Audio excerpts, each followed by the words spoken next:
Status report. It's going to be dark in about half an hour. We're still in the mountain. Well, this is what we're contending with here. This is about a 4-foot tall rock waterfall. Well, we kind of need to drag this a little bit this way, or drag the front that way. But I haven't had much luck with what people have said today, so.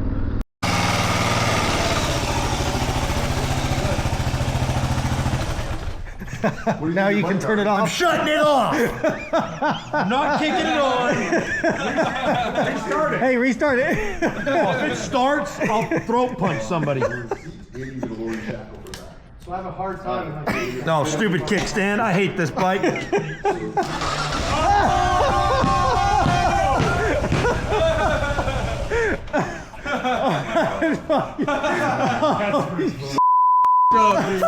That's so too many times. In December of 2025, the team at Law Tigers in Phoenix, Arizona invited me out for an adventure ride. We were joined by some other motorcycle content creators, and while I had planned out a more moderate route, the group decided to take the hard way, sometimes called the back way to Crown King, which is rated a very difficult 7 out of 10 on Onyx Off-Road. I rode the Aprilia Tuareg Rally since I had it for testing, while other folks rode a mix of Pan Americas, Tenere 700s, an Ibex 450, and one very clapped out KLR650 with a dead battery. Leaving the traffic of Phoenix behind, we eventually started the trail to Crown King. It wasn't long before we would start to encounter obstacles, many of which there are easy ways around, but some riders wanted to challenge themselves. With only so many hours of daylight left, I was very conscious of the time being spent on each obstacle and started to fear we'd end up in the mountains well into the night.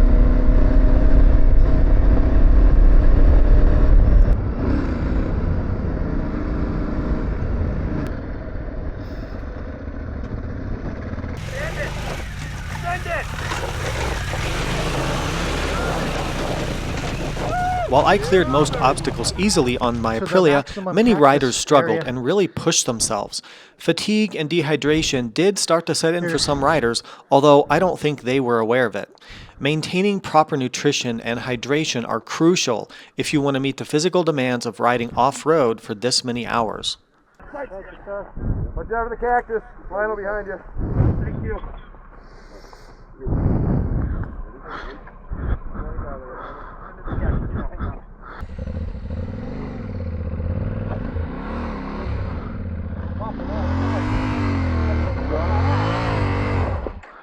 Here. Oh no, no, no, no, no! So down there's a side-by-side tipped over. You can see how gnarly this trail is. There's easy ways to go around, but then there's these hard ways, and he got tipped over there, so they're winching, doing some winching work. Okay, so one of my tips for trail riding is that when you have to stop for a long time, try to find like a shady spot like this, where you're out of the sun. It just helps prevent the dehydration and getting tired. That's a huge thing that a lot of people don't do that I find is super helpful. So I'm waiting for the group back there to sort some things out, and I found a shady spot, so I'm much happier like that, because it's warm and you're in the sun and you get dehydrated pretty quick. Next obstacle section is crazy. Like, look at these rocks. These rocks are just, you're not going up that. And then there is a line I could see getting through on a motorcycle, but this would be super difficult, almost trials riding technique.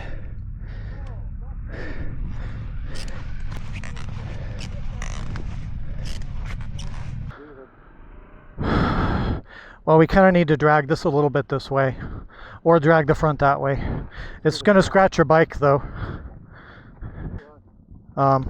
Or we can try lifting it, but we're going to then have to back it up this way. Ah.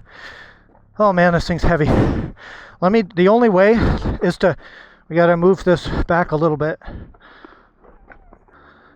Yeah, you got to come down. I got you. I can jump on and get it out, get it up. You got it then? Throughout the day, I often had to ride other people's bikes through the more difficult areas, which also meant hiking up and down the trail. This contributed greatly to my fatigue, much more than simply riding my own bike, which I never even dropped once all day. I also had to help nurse the KLR650, which had a dead battery, meaning we had to bump start that bike repeatedly, and eventually we resorted to tools and trailside fixes. Yeah, this bike is not set up right. I don't know how they talked you into riding this bucket of bolts.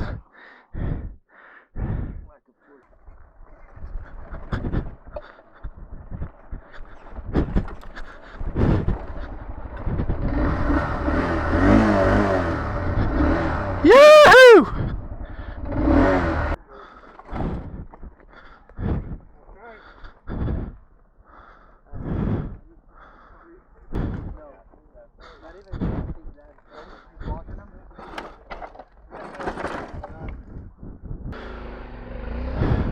Yeah, that's what I did.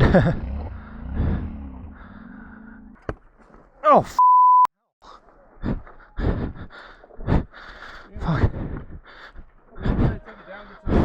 Is the traction control turned off? Yes. Okay, but the bike was off, so didn't it reset? Oh yeah, you gotta.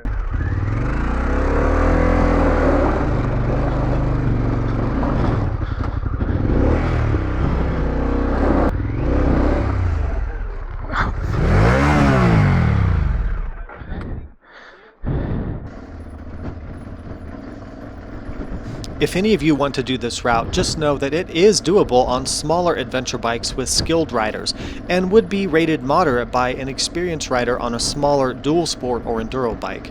The mileage from Lake Pleasant to Crown King is really not that great, and I could have completed the route in a few hours on the Tuareg with only 1 or 2 small spots being an actual challenge. Well, the ride has turned into a bit of a cluster scene. Damaged bikes, damaged people, dead batteries. We ran into some people coming down from Crown King. They said it's way harder up that way, and it's 9 more miles of really technical terrain. So it's really more of a dirt bike route than it is an adventure bike route when people are finding that out the hard way. Okay, rock garden. A lot of rock gardens.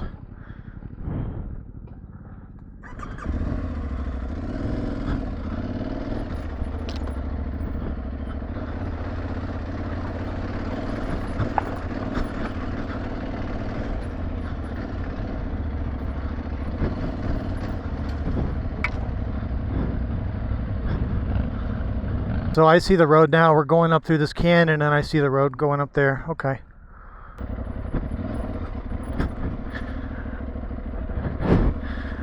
Don't go down anything that you can't ride back up. That's my advice.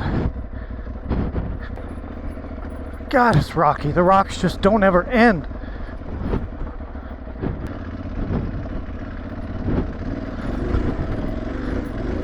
Come on. Get up.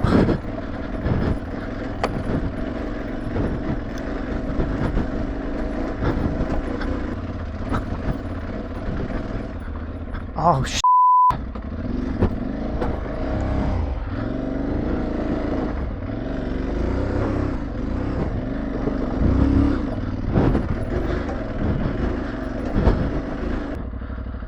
Oh, shit. This doesn't look too friendly.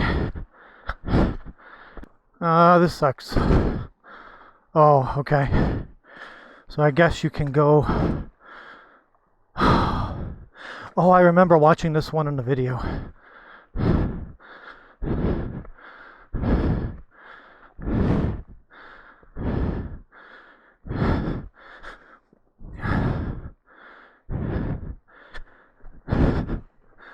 I don't think the bikes won't fit through that. Probably gonna have to go on this bypass right here. Well, this is what we're contending with here. This is about a 4-foot tall rock waterfall. I know it probably doesn't look like it on the video. We're gonna have to go through there. The only way I see this being possible, and people are gonna have to push bikes through it, is go up this channel where this water's running, because the water's running at the lowest spot, and just go like this. But everyone's gonna get stuck trying to get through this boulder field with these loose rocks. It's going to be extremely difficult. Yeah, I don't know what to say. I think it's tough.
That's harder than it looked.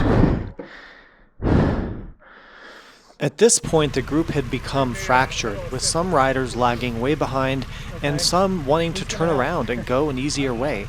With the sun setting behind the mountains, I felt we were in an unsafe situation. Riding in the dark, having run out of food and very low on water, in an unfamiliar wilderness with no cell service is not a good or responsible situation to be in. This is where rescues often happen. It was at this exact moment, perhaps due to the exhaustion from lifting someone else's bike yet again, I decided to turn around and go an easier way. My only mistake was not making that decision 2 hours prior, while we still had time to take an easier route before dark. If I had been at the spot on the trail in a small group or even by myself earlier in the day, I would have easily kept going this direction to Crown King. Half the group decided to follow me out, as well as our side-by-side with the film crew and the water, tools, and snacks, though eventually the support vehicle had to take a different route. Status report. It's going to be dark in about half an hour. We're still in the mountain. This is what happens when I did the research on these trails, and I told everybody that way would be too difficult based on my research, but they didn't listen, so now they're kind of stuck up in there. 4 of us and the side-by-side are taking hopefully what's an easier way. I'm trying to get us back to some sort of a main forest road that is more reasonable, because we got hung up in the rock stuff and it was getting just impossible, and I felt unsafe, so I told the group that I'm leaving and going an easier way, and we've got 4 people behind me, so we're just trying to get down to the gravel road or the main road, the easy way to Crown King, and then we should be in good shape. So this is not a good situation to get yourself in, because you're in an unfamiliar area in the wilderness with no cell service, and it's about to be nighttime, and you don't even know the terrain you're going to have to ride to get out. It's a situation you should always try to avoid, especially on a big adventure bike. It's a very, very bad idea to do what we're doing, so don't be like us. But I have confidence we're going to be okay. I know how to get back to the sort of the main road from here, and I think we're out of the woods. I don't know the other group that went the hard way, that kept going up that rock trail. I don't know what their status is, but hopefully we'll see them later or hear from them at some point. But by this point, most people have had multiple accidents, tip overs, bike damage. People haven't eaten all day other than snacks and stuff. So I worry about people getting malnourished, dehydrated, tired, and then they make more mistakes. I'm just riding slow because I've got people behind me. I'm trying to keep somewhat of a group here so they don't get disoriented, because I know where I'm going. I'm good at reading a map and everything, but you can see it's going to get dark soon, and we're still out here, and that's really bad. I can hear some of you saying that this doesn't seem that unsafe a situation. However, you would be wrong. Disasters happen when multiple compounding problems intersect at a bad time. Already fatigued, dehydrated, and malnourished, some riders nursing small injuries, in addition to the challenge of now riding difficult terrain in the pitch dark with plummeting temperatures in an unfamiliar territory. All it would take would be one accident, one person breaking their leg and going into shock, to spiral this situation into a midnight helicopter rescue.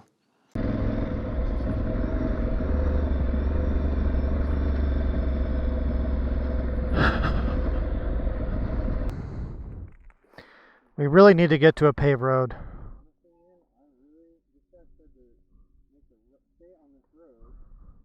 No, there's a turn. There's a turn. But this is irresponsible and stupid, the way that this ride turned out.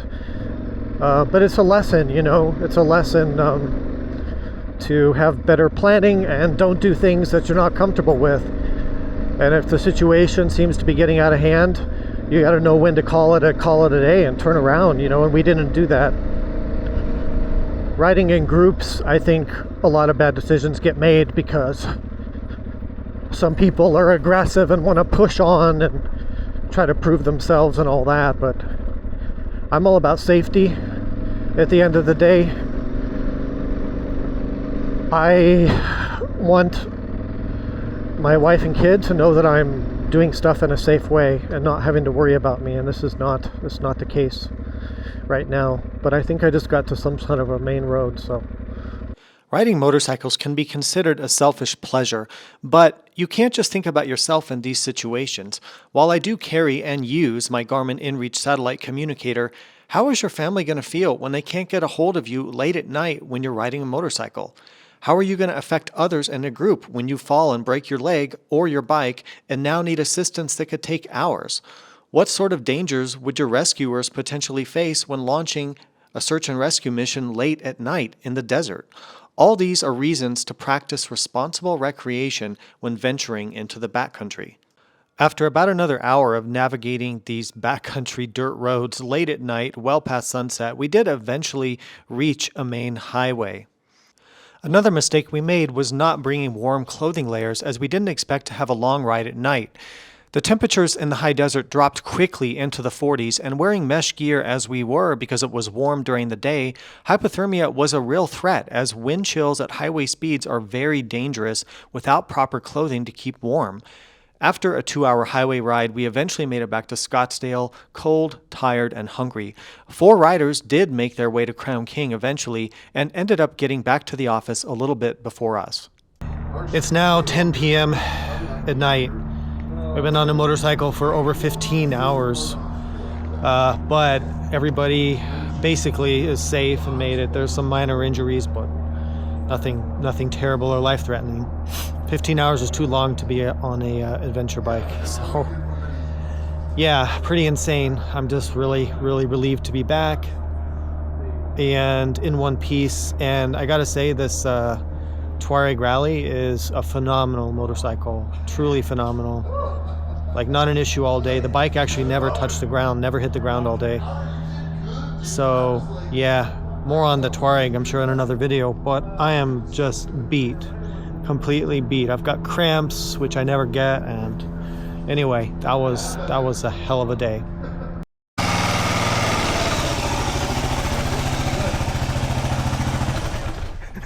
Now you can turn it on. I'm shutting it off. I'm not kicking it on. Restart it. Hey, restart it. If it starts, I'll throat punch somebody. So I have a hard time. No, stupid kickstand. I hate this bike.